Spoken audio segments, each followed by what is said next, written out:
In this video, we'll go over the restore functionality within Flosum's backup and recovery solution. To do that, I'll click the tile for the org that I want to go into, and I'll select Restore from the left-hand menu. Had I done any restore jobs up to this point, we would see them listed here. So let's go ahead and create one. We'll click on Create, and it asks us which backup do we want to restore from. We'll take our latest one, and now Flosum will load our backup data so that we can start selecting what we want to restore. We have two basic options right now. You have your basic, and you have selective. By clicking selective, we'll add a new step up here.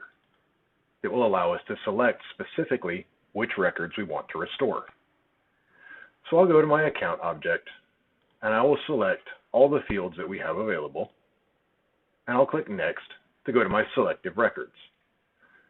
Now I'm able to click on my drop-down arrow and see all the records that I have for this specific object.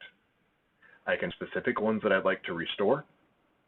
I can click Next, and I can disable the automation that I may have in my org that I'm restoring into, such as triggers, workflows, process builders, and validation rules.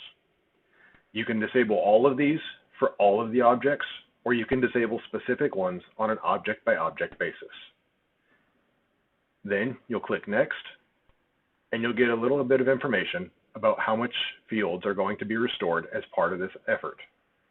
Click on Restore, and your restore job is now in process.